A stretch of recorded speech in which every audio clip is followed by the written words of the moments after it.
مسجد کا صدر ہوں، میں اس مسجد کا خزانچی ہوں، میں اس مسجد کا متولی ہوں۔ میں کسی متولی کا رد نہیں کرتا، بلکہ میں کہتا ہوں جو لوگ نماز کی پابندی نہیں کرتے ہیں ایسے لوگوں کو مسجد کا متولی بنانا بھی نہیں چاہیے۔ جو وقت پر امام کی تنخواہ نہیں نکال پاتے ہیں ایسے لوگوں کو مسجد کا متولی بننے کا کوئی حق نہیں ہے۔ اگر مسجد کا متولی کوئی بننا بھی چاہتا ہے تو یاد تو کیجئے گا اس خانہ کعبہ کے متولی کی زندگی کو، اس کی پوری دنیا حضرت عبد المطلب کے نام کسے یاد کرتی ہے۔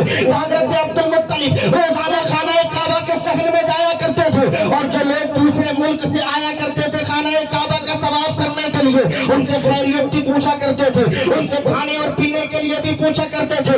یہ شان تھی میرے سرکار کے دادا حضرت عبد المطلب کی، لیکن حضرت عبد المطلب خانہ کعبہ کا طواف کر رہے تھے، اچانک کسی آنے والے نے آ کر کے سوال کیا تھا، اے عبد المطلب، آنے والے نے سوال کیا تھا، اے شخص میں تجھ سے یہ پوچھنا چاہتا ہوں عبد المطلب کس کا نام ہے؟ عبد المطلب سے عبد المطلب کا نام پوچھا جا رہا ہے۔ حضرت عبد المطلب نے کہا تھا، او آنے والے آ کر کے بتا تو صحیح تو کہنا کیا چاہتا ہے؟ ارے جس کا تو نام پوچھ رہا ہے وہ نام کسی اور کا نہیں، میرا ہی نام عبد المطلب ہے۔ اب آنے والا کہتا ہے کہ آپ ہی خاندان قریش کے سردار ہو، کہ آپ ہی خانہ کعبہ کے متولی ہو۔ تو حضرت عبد المطلب کہنے لگے تھے، ہاں میں خانہ کعبہ کا متولی ہوں، لیکن تو بات کیا کہنا چاہ رہا ہے؟ تو مجھے سمجھانا کیا چاہ رہا ہے؟ تو میسج کیا لے کر کے آیا ہے؟ تو پیغام کیا لے کر کے آیا ہے؟ تو مجھے درس کیا دینا چاہ رہا ہے؟ تو کون سا خط مجھے سنانا چاہ رہا ہے؟ جب ایک آنے والے نے اتنا کہا تھا تو عبد المطلب نے اس سے کہا تھا، بتاؤ تو صحیح تیرا سوال کیا ہے؟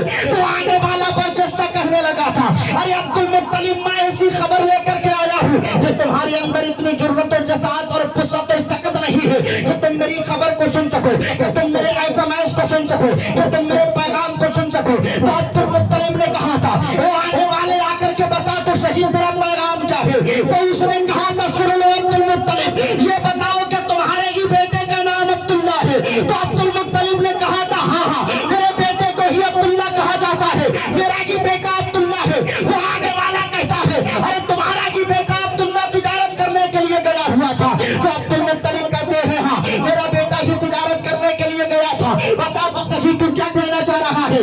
تو حضرت عبد المطلب سے وہ آنے والا کہتا ہے، ارے جس عبداللہ کا تم انتظار کرتے ہو اور تمہارے اس عبداللہ کی بیوی جس کو پوری دنیا آمنہ کے نام سے یاد کرتی ہے، حضرت آمنہ اپنے شوہر کا انتظار دیکھتی تھی۔ جب شام کا سورج ڈھلتا تھا، جب چڑیا چپ چل کر کے، جب چڑیا دانا کھا کر کے اپنے گھونسلے کی طرف آتی تھی، جب شام کا سورج ڈوبا کرتا تھا، مزدور کام کر کے اپنے گھر کی طرف آتے تھے، تو حضرت آمنہ اپنے صدر دروازے پر ٹکٹکی باندھ کے دیکھتی تھی۔ نہ عبداللہ آتے تھے، نہ عبداللہ کی کوئی خبر آتی تھی، نہ عبداللہ آتے تھے، نہ ان کا کوئی خط آتا تھا، نہ عبداللہ آتے تھے، نہ ان کا کوئی ایسا میسج آیا کرتا تھا۔ اس آنے والے نے آ کر کے کہا تھا، اے عبد المطلب سن لو، جس عبداللہ کا تم انتظار کرتے ہو اس تمہارے بیٹے کا انتقال ہو گیا ہے۔ جب ایک جوان بیٹے کی موت کی خبر کسی نے اس کے باپ کو سنائی ہوگی، آپ جانتے ہو جتنے لوگ یہاں پر صاحب اولاد ہیں وہ سب اپنا کلیجہ پکڑ کے اس بات کو سمجھے اور سنیں کہ اگر ان کے بیٹے کی، اگر ان کا بیٹا کسی کالج میں پڑھتا ہے اور اس کو اگر ضرورت پڑتی ہے فیس بھرنے کی، اگر ان کی مزدوری 500 روپے کی ہے اور بیٹے کی 5000 کی کتابیں آنی ہے، تو ایک باپ اوور ٹائم مزدوری کیا کرتا ہے، دن میں کام کر کے رات میں بھی کام کرتا ہے، لیکن اپنے بچے کا مستقبل سدھارنا چاہتا ہے، اپنے بچے کا فیوچر اچھا بنانا چاہتا ہے۔ یہ ہر باپ کی سوچ ہوتی ہے، اور پھر اسی باپ سے کوئی آ کر کے اس کے جوان بیٹے کی موت کی خبر اسے سنا دے تو پھر باپ کا دل کہاں پر رہے گا؟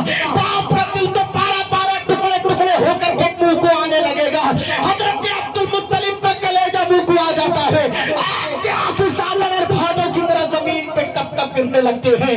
حضرت عبد المطلب خبر سننے سے پہلے کھڑے ہوئے تھے، جیسے کہ اپنے بیٹے عبداللہ کے انتقال کی خبر سنی تھی تو زمین پر کمر پکڑ کے بیٹھ گئے تھے، اور بیٹھ کر کے اٹھنے کی وسعت نہیں تھی، طاقت نہیں تھی، لیکن وہ عبد المطلب سے سرکار کے بابا جان تھے، سرکار کے دادا تھے، اٹھ کر کے کھڑے ہوتے ہیں، اپنے مکان کی طرف جانا چاہتے ہیں لیکن قدم اٹھنے کا نام نہیں لے رہے ہیں۔ اپنے گھر کی دہلیز پہ جا کر کے دستک دیتے ہیں، دروازہ کھلتا ہے، اندر پہنچتے ہیں، جیسے کہ ان کی شریک حیات حضرت فاطمہ کی نظر حضرت عبد المطلب کی پیشانی